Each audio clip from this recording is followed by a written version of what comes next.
Doctoral students are put in an impossible position.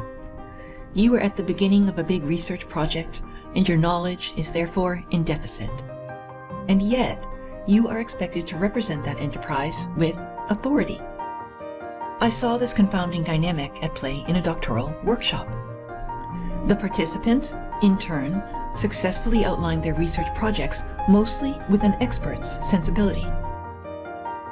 Differently, one student stated the rudiments of their project and then delineated one question after another, going on at some length about what they did not know. During this unconventional presentation, I felt I was falling into a great mystery. And I was impressed by a humility that was genuine, questioning, yet sure-footed. It reminded me of a Zen saying, with application to doctoral studies. Hear, hear.